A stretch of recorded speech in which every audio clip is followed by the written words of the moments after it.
তোমরা অলওয়েজ বলো যে বৌদি ভাই তুমি শুধু ঘরের মধ্যে ভিডিও শুট করো, বাইরে কি তুমি যাও না? ঘরে দেখে এসেছি, অনেকদিন পরে আজকে বাইরে এসেছি তোমাদের জন্য ভিডিও শুট করতে।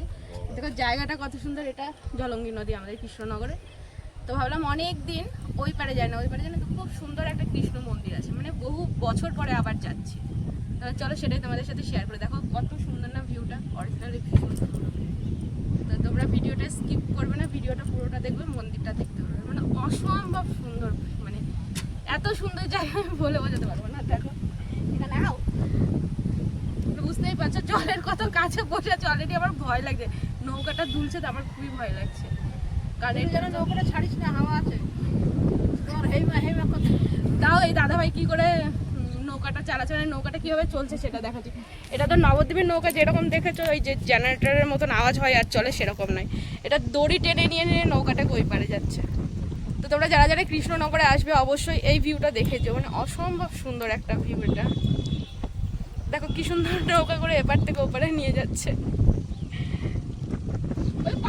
আমার সাথে।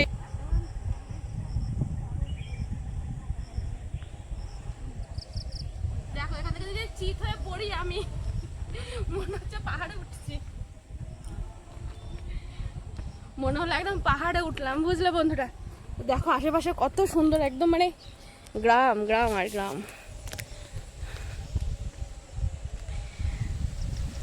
এত সুন্দর পরিবেশটা যে কি ভালো লাগে।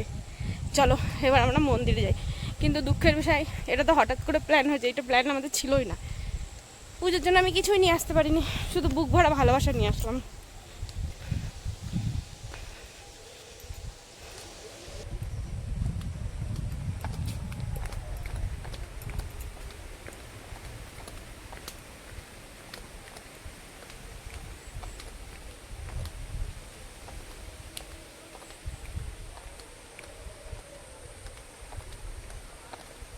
দেখো কেমন জায়গাটা, কমেন্ট করবে কিন্তু সবাই। দাঁড়া একটু, দাঁড়া একটু, দাঁড়া। ওয়াও, দেখেছো চারদিকে শুধু গাছ আর গাছ, মানে অ্যাকচুয়ালি প্রপার গ্রাম যাকে বলা হয়, এটা হচ্ছে সেই প্রপার গ্রাম। হাওয়ায় দেখো গাছগুলো দুলছে কত সুন্দর করে। তো এই দেখো বন্ধুরা, আমি চলে এসেছিলাম মন্দিরে, আর এখানে প্রচুর লাউডলি সাউন্ড হচ্ছিলো বলে আমি মিউট করে দিয়ে এক্সট্রা ভয়েস দিচ্ছি। এই হচ্ছে সেই মন্দির, আর যেহেতু অমাবস্যার একদম পরের দিনই গিয়েছি, তো দেখছি মন্দিরের যেই পর্দাটা সেটা এখনও খোলেনি। তোমরা জানো অমাবস্যার মধ্যে দেবদেবীর বিশেষ করে দেবীর মূর্তিগুলো ঢাকা থাকে, তো এখানে যেহেতু রাধা রানী রয়েছে তো তাই কিন্তু এটা ঢাকা রয়েছে। নেক্সট ডে এসে তখন কিন্তু তোমাদেরকে এখানকার রাধা কৃষ্ণটা আমি দেখাবো। অনেকক্ষণ থাকলাম, এবার চলো বাড়ি চলে যাচ্ছি আমরা। জায়গাটা কেমন লাগলো বলো, মানে পেছনে দেখো কত ভালো যে ভিলেজটা, না ভীষণ ভালো লাগছে। আমার মায়ের তো ভীষণ মানে পছন্দসই একটা জায়গা এটা। তা আমরা মা মেয়ে গিয়েছিলাম অ্যাকচুয়ালি ডাক্তার দেখাতে, ডাক্তারখানাটা খোলা ছিল না, তো মাকে বললাম চলো বেরিয়েছি যখন একটু ঘুরেই বাড়িয়ে যাই। তো আমরা দুইজনা ঘুরে গেলাম রাধাকৃষ্ণ মন্দিরটা থেকে। বলো তো এটা কি একটা জিনিস খুঁজে পেয়েছে আমার মা। যাদের বাড়িতে টিয়া পাখি আছে তাদের অনেক পছন্দের একটা জিনিস এটা। যে যে চেনো বলো এটা কি, আর যে যে চেনো না তাদেরকে আমি পরে বলে দেবো, আমাকে জিজ্ঞাসা করবো এটা কি, আমি বলে দেবো, ঠিক আছে। তো জিনিসটা খুব অনেক বছর পরে কিন্তু দেখলাম, তাই না? আমাদের ওইদিকে এখন আর এগুলো দেখাই যায় না, তো বিলুপ্ত হয়ে গেছে। হ্যাঁ বিলুপ্ত প্রায় একটা জিনিস দেখালাম, ভালো লাগলো বেশ। ওই পারে গেছিলাম, ওই পার থেকে যে এই পারে আবার চলে এসেছি। বা চলো টুকটুক করে বাড়ির দিকে যাই, আর এখানে একটু কিছু খাবার পেলে খাবো, খিদে পেয়ে গেছে।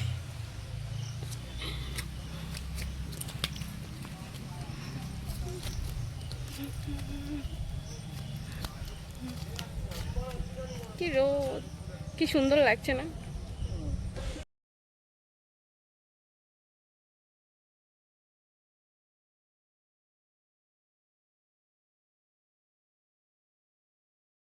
এখন তো রোদের মধ্যে ছিলাম, অতিরিক্ত গরম লাগছে, প্রথমে এসে একটু জল নিলাম, আমার ডিপ ঠান্ডা জল উঠলো, আরাম লাগলো।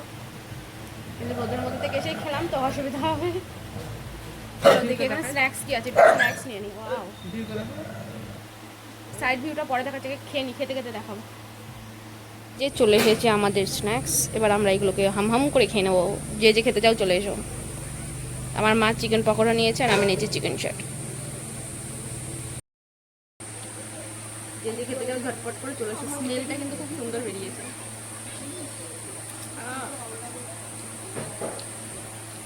গরম, ভালো টেস্ট, পুরোটা খারাপ না। সুন্দর। এক বছর পরে আমি খেতে বসেছি, অনেক খিদে পেয়েছে। ওই এক প্লেটিং আমার হয় বলো? আস্তে খাবো বা, আমার খিদে পেয়েছে। আস্তে খাও।